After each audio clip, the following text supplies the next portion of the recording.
चलिए स्टार्ट करते हैं। तो आज हम लेके आए हैं वन डायमेंशनल का क्वेश्चन जो बेस्ड है डिफरेंशिएशन पे। ठीक, ये क्वेश्चन ऐसा है जिसमें हमें सारे ऑप्शन क्या करने पड़ेंगे, चेक करने पड़ेंगे। ठीक, तो क्वेश्चन को हम पहले पढ़ते हैं। The displacement x of a particle depends on time as x equal to alpha t square minus beta t cube.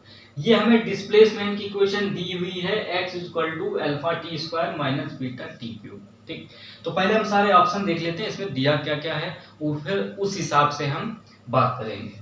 तो पहला ऑप्शन हमारे सामने ये है, ए ऑप्शन हमारा है the particle will return to its starting point after time alpha by beta.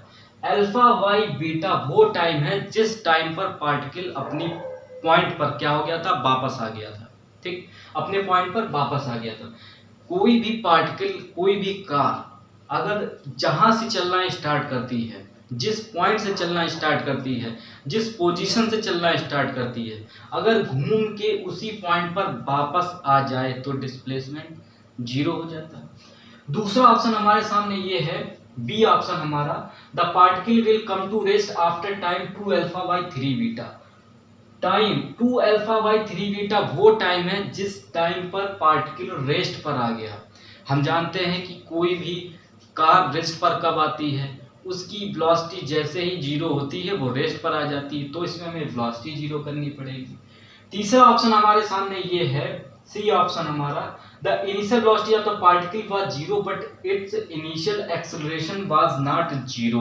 ठीक, initial velocity zero थी, इनिशियल एक्सेलरेशन जीरो नहीं था, ये हमें चेक करना पड़ेगा। हम जानते हैं इसमें हम क्या रखेंगे, टी बराबर जीरो। कोई भी काम इनिशियल मतलब शुरुआत, कोई भी काम स्टार्ट होता है वो कहां से होता है, टी बराबर जीरो से होता है।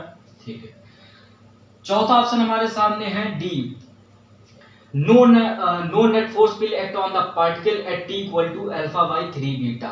T equal to alpha by 3 beta वो टाइम है जिस टाइम पर जो हमें पार्टिकल दिया हुआ है उस पार्टिकल पर कोई भी नेट फोर्स नहीं लग रहा था।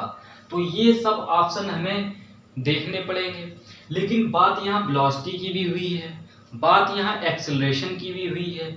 अब हमें इक्वेशन तो दी है डिस्प्लेसमेंट की, तो डिस्प्लेसमेंट से हम वेलोसिटी तक कैसे पहुंचे, एक्सेलरेशन तक कैसे पहुंचे। ठीक, तो हम जानते हैं कि अगर हमें डिस्प्लेसमेंट दिया हो, वेलोसिटी तक पहुंचना हो, तो टाइम के रिस्पेक्ट में डिफरेंशिएट कर देंगे डिस्प्लेसमेंट को, तो हमें मिल जाएगी वेलोसिटी। जब हमें वेलोसिटी मिल जाएगी तो टाइम के रिस्पेक्ट में फिर हम डिफरेंशिएट कर देंगे तो हमें मिल जाएगा एक्सीलरेशन। तो पहले हम क्या करते हैं कि डिस्प्लेसमेंट से वेलोसिटी निकाल लेते हैं और वेलोसिटी को डिफरेंशिएट करके हमें एक्सेलरेशन मिल जाएगा। उन दोनों को यहाँ कहीं लिख लेंगे, फिर हम जैसे जैसा हमारा ऑप्शन कह रहे हैं वैसे वैसे हम क्या करेंगे, ऑप्शन को चेक करते जाएंगे। ठीक, तो सबसे पहले हम बात करते हैं डिस्प्लेसमेंट की। डिस्प्लेसमेंट हमारा क्या है, x equal to alpha t square minus beta t cube, ये है हमारा डिस्प्लेसमेंट। टाइम के रिस्पेक्ट में इसको डिफरेंशिएट करेंगे dx अपॉन dt।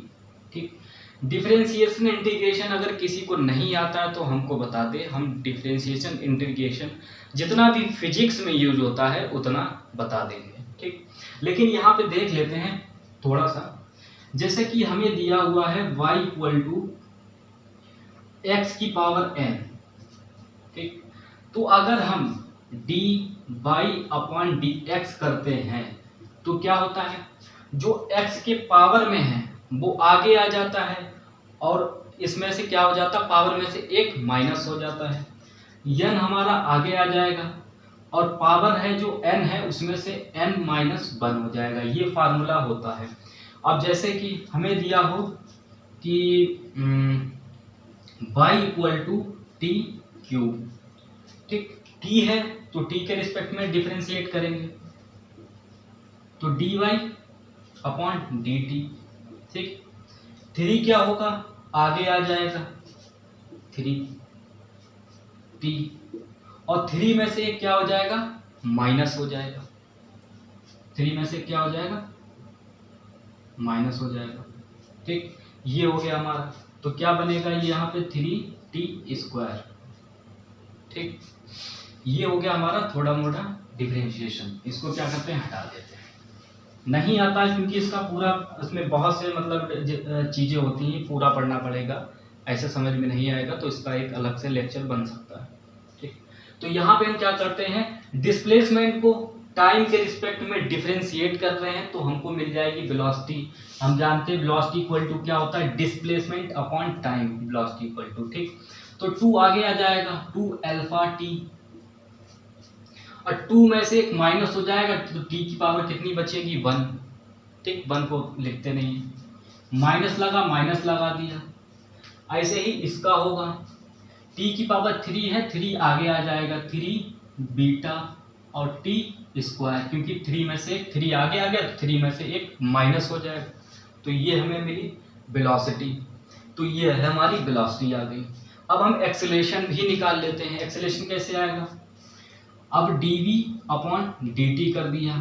ठीक, वेलोसिटी आ गई, अब वेलोसिटी को हमने डिफरेंशिएट कर दिया। ठीक, विद रिस्पेक्ट टू टाइम हमें क्या मिल जाएगा, एक्सेलरेशन मिल जाएगा, एक्सेलरेशन। तो इसको करते हैं। ठीक, तो 2 अल्फा टी का क्या हो जाएगा, 2 अल्फा हो जाएगा, माइनस लगा दिया। अब 2 आगे आ जाएगा, तो 2 3 जा 6 हो जाएगा, और 2 में से एक माइनस हो जाएगा, तो 6 बीटा टी, ये हमें मिल गया। तो ये हो गई हमारी वेलोसिटी, ये हो गया हमारा एक्सेलरेशन। इसको हम कहीं लिख लेते हैं, v equal to 2 alpha t minus 3 beta t square. ठीक, ये क्या है, हमारी वेलोसिटी हो गई। एक्सेलरेशन को भी लिख लेते हैं, एक्सेलरेशन हमारा क्या है, 2 अल्फा माइनस 6 बीटा टी। ठीक, ये हमारी क्या है, वेलोसिटी है, और ये हमारा एक्सेलरेशन है। ठीक, इसको हमने लिख लिया। अब हम बात करते हैं ऑप्शंस की तरफ। अब हम देखते हैं ऑप्शन हमारे क्या क्या है। ठीक, अच्छा, तो पहला ऑप्शन हमारे सामने ये है, यही था हमारा option, the particle will return to its starting point after time alpha by beta. कोई भी पार्टिकल अपने पोजीशन पर वापस आया, डिस्प्लेसमेंट 0 हो गया। तो डिस्प्लेसमेंट हमारे पास कहाँ है, ये रहा, x equal to alpha t square minus beta t cube. ये है डिस्प्लेसमेंट की इक्वेशन हमें दी हुई है। क्या करना है, पार्टिकल रिटर्न हो गया, तो डिस्प्लेसमेंट क्या हो जाएगा, 0 हो गया, इसे हमने 0 कर दिया, तो 0 alpha t square minus beta t cube. Minus beta t cube को इधर लाएंगे, प्लस का हो जाएगा, equal to alpha t square. Alpha t cube है, ये टी स्क्वायर है, तो कैंसिल हो जाएगा, यहाँ पे बचेगा beta T equal to alpha. ठीक, तो टी इक्वल टू आ गया alpha by beta, alpha by beta. ठीक, डिस्प्लेसमेंट 0 करने पर t equal to alpha by beta आया। अल्फा बाई बीटा वो टाइम है जिस टाइम पर डिस्प्लेसमेंट क्या हो गया, 0 हो गया। तो हमारा पहला ऑप्शन क्या हो गया, सही हो गया, क्योंकि हमने डिस्प्लेसमेंट 0 किया और टाइम हमें मिला अल्फा बाई बीटा।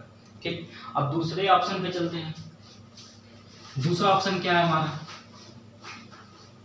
दूसरा ऑप्शन हमारा ये है, the particle will come to rest after time 2 alpha by 3 beta.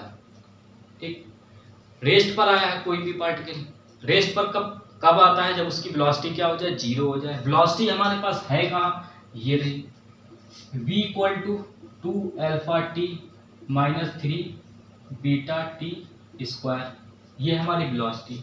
अब वेलोसिटी को 0 करना है, क्योंकि पार्टिकल हमारा क्या आ चुका है, रेस्ट पर आ चुका है दूसरे वाले ऑप्शन में। ठीक, इसको 0 कर दिया, 2 alpha t minus 3 beta t square, minus 3 beta t square को इधर लाएंगे, प्लस का हो जाएगा, 3 beta t square equal to 2 alpha t. T square है, 2 अल्फा टी है, टी स्क्वायर टी है, तो एक टी से एक टी क्या हो जाएगा, कैंसिल हो जाएगा, तो यहाँ बचेगा 3 beta T equal to 2 alpha. तो T equal to 2 alpha by 3 beta. ठीक, तो ये ऑप्शन है। 2 अल्फा बाई 3 बीटा वो टाइम है जिस टाइम पर वेलोसिटी क्या थी, 0 थी, या उल्टा कहें कि वेलोसिटी 0 करने पर हमें ये टाइम मिला। ठीक है, तो ये ऑप्शन भी हमारा क्या हो गया, सही हो गया, ये वाला भी सही है। ठीक, अब तीसरे ऑप्शन को देखते हैं। ठीक, तीसरा ऑप्शन हमारा ये है, the initial velocity of the particle was 0 but it's initial acceleration was not 0। ठीक, तो हमारे पास वेलोसिटी भी है, एक्सेलरेशन भी है, दोनों में t बराबर 0 रखो, फिर देखते हैं क्या 0 था क्या 0 नहीं था। ठीक है, तो वेलोसिटी हमारे पास क्या है, 2 alpha t minus 3 beta t square. Acceleration हमारे पास क्या है, 2 अल्फा माइनस 6 बीटा टी। ठीक, ये है हमारा एक्सेलरेशन। अब t बराबर 0 दोनों में रख दो, क्योंकि इनिशियल की बात की है, क्या की है, इनिशियल की बात की है ना। इनिशियल मतलब शुरुआत में, कोई भी काम शुरुआत में t बराबर 0 से ही होता है, तो इसमें t बराबर 0 रखो। यहाँ भी t है, यहाँ भी t है, यहाँ t 0 करेंगे तो पूरा 0 हो जाएगा, यहाँ t करेंगे पूरा 0 हो जाएगा, तो वेलोसिटी हमें क्या मिलेगी, 0 मिलेगी। ठीक, और यहाँ पे रखो t बराबर 0, ये तो 0 हो जाएगा, ये तो 0 हो जाएगा, लेकिन यहाँ पे t है ही नहीं, तो कुछ आंसर इसका आ जाएगा, alpha equal to acceleration equal to 2 alpha. ठीक, तो एक्सेलरेशन हमारा 0 नहीं है, वेलोसिटी 0 है, क्योंकि यहाँ भी t है, यहाँ भी t है, और रखना t बराबर 0 है, तो t बराबर 0 रखा तो ये भी वेलोसिटी 0 हो गई, और अल्फा 2 अल्फा हमारा एक्सेलरेशन आ गया। ठीक, तो ये ऑप्शन भी हमारा क्या हो गया, सही हो गया। अब बात करते हैं चौथे ऑप्शन की। ठीक, चौथा ऑप्शन क्या है, no net force will act on the particle at t equal to alpha by 3 beta. Alpha by 3 beta वो टाइम है जिस टाइम पर पार्टिकल पर, हमारा जो पार्टिकल था उस पर कोई भी फोर्स नहीं लग रहा था। अब बात ये आती है, अगर डिस्प्लेसमेंट के लिए कहते तो डिस्प्लेसमेंट 0 कर देते, अगर वेलोसिटी के लिए कहते पार्टिकल रुक गया तो वेलोसिटी 0 कर देते, अगर एक्सेलरेशन के लिए कहते कुछ भी तो एक्सेलरेशन 0 करते। लेकिन यहाँ पे तो उन्होंने फोर्स की बात की है, किसकी की है, फोर्स की। फोर्स को 0 कैसे करें, तो हम जानते हैं कि F इक्वल टू होता है मास इंटू एक्सेलरेशन। क्या होता है, मास इंटू एक्सेलरेशन। ठीक, फोर्स को 0 करना है तो हम एक्सेलरेशन को 0 कर दें तो हमें क्या मिल जाएगा, F इक्वल टू 0, यानी फोर्स 0 हो जाएगा। ठीक, फोर्स होता क्या है, जब किसी बॉडी पर फोर्स लगाया जाता है तो उस बॉडी के अंदर एक्सेलरेशन क्या होता है, प्रोड्यूस हो जाता है। ठीक, उसी डायरेक्शन में जिस डायरेक्शन में फोर्स को लगाया जाता है, ठीक, उसी डायरेक्शन में क्या हो जाता है, एक्सेलरेशन प्रोड्यूस हो जाता है। अगर फोर्स 0 तो एक्सेलरेशन 0, अगर एक्सेलरेशन नहीं है इसका मतलब फोर्स 0 है। तो यहाँ पे नो नेट फोर्स है तो इसका मतलब एक्सेलरेशन 0 होगा। ठीक, क्योंकि फोर्स डायरेक्टली प्रोपोर्शनल किसके होता है, एक्सेलरेशन के। अगर फोर्स है तो एक्सेलरेशन है, क्योंकि जब किसी बॉडी पर फोर्स लगाया जाएगा तो उसी डायरेक्शन में एक्सेलरेशन उसमें आ जाएगा। ठीक है, तो फोर्स 0 करना है तो हम क्या करते हैं, एक्सेलरेशन को 0 कर देते हैं, तो एक्सेलरेशन को 0 कर देंगे। ठीक, मास 0 हो नहीं सकता, यहाँ पे एक इम्पोर्टेंट बात ये है, मास को हम 0 कर नहीं सकते। मास को 0 क्यों नहीं कर सकते, क्योंकि मान लीजिए अगर कोई कार है, ठीक, इसका वेट है 100 kg अगर इसका वेट है और ये रेस्ट पर है। रेस्ट का मतलब क्या होता है, रुकी हुई है, वेलोसिटी इसकी 0 है और एक्सेलरेशन भी 0 है, लेकिन फिर भी इसके पास क्या है, मास है। क्या है, मास है। ठीक, अगर इस पर इसके पास क्या है, मास है। ठीक, तो मास 0 हो नहीं सकता, एक्सेलरेशन यहाँ पे 0 हो सकता है, एक्सेलरेशन 0 है लेकिन फिर भी मास है। लेकिन मास को अगर 0 कर दोगे तो कार जो है वो गायब हो जाएगी। मास 0 तो फोर्स लगाओगे किस पे, तो इसीलिए मास 0 नहीं हो सकता, एक्सेलरेशन 0 हो सकता है, मास 0 नहीं हो सकता। ठीक है, तो हमें क्या करना पड़ेगा, एक्सेलरेशन 0 करना पड़ेगा अगर फोर्स को 0 करना है उस पार्टिकल पर। कौन से टाइम पे, t equal to alpha by 3 beta time पे। ठीक, तो हम क्या करना पड़ेगा, एक्सेलरेशन को 0 करना पड़ेगा। तो एक्सेलरेशन हमने लिखा x equal to acceleration equal to 2 alpha minus 6 beta t. Acceleration को 0 कर देते हैं, 0 हो गया, 2 alpha minus 6 beta t. Minus 6 beta t को इधर लाएंगे तो प्लस का हो जाएगा 6 beta T equal to 2 alpha. 2 3 जा 6 हो जाएगा, तो 3 बीटा बचेगा और टी इक्वल टू अल्फा बचा। तो t इक्वल टू क्या आया, अल्फा बाई 3 बीटा। ठीक, अल्फा बाई 3 बीटा वो टाइम है जिस टाइम पर पार्टिकल पर कोई भी फोर्स नहीं लग रहा था। मास को हम जीरो कर नहीं सकते, एक्सेलरेशन को जीरो करना पड़ेगा अगर हमें फोर्स को जीरो करना है। ठीक, क्योंकि हमारे पास डिस्प्लेसमेंट है, वेलोसिटी है, एक्सेलरेशन है, फोर्स नहीं। तो फोर्स को जीरो करने के लिए हम जानते हैं कि एक्सेलरेशन जीरो कर दो तो फोर्स जीरो हो जाएगा, इसीलिए हमने एक्सेलरेशन को क्या कर दिया, जीरो कर दिया। तो टाइम हमारे पास क्या आया, alpha by 3 beta. Alpha by 3 beta वो टाइम था जिस टाइम पर पार्टिकल पर कोई भी फोर्स नहीं लग रहा था। तो ये ऑप्शन भी हमारा क्या हो गया, सही हो गया।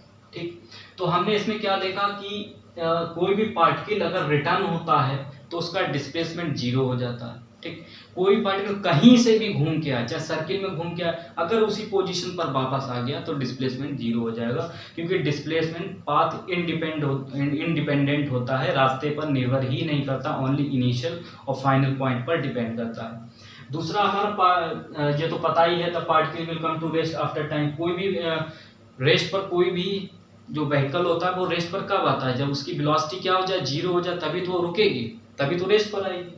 बाकी सब जब इनिशियल की बात की जाए, इनिशियल वेलोसिटी या इनिशियल एक्सेलरेशन, ठीक, तो हर काम t बराबर जीरो से ही स्टार्ट होता है। तो इनिशियल की बात करें तो हमने वेलोसिटी हमें पता थी, हमने t बराबर जीरो रख दिया, एक्सेलरेशन पता था, t बराबर जीरो रख दिया, हमारा आंसर आ गया। ठीक, अच्छा, तो ये हमारा एक क्वेश्चन हो गया।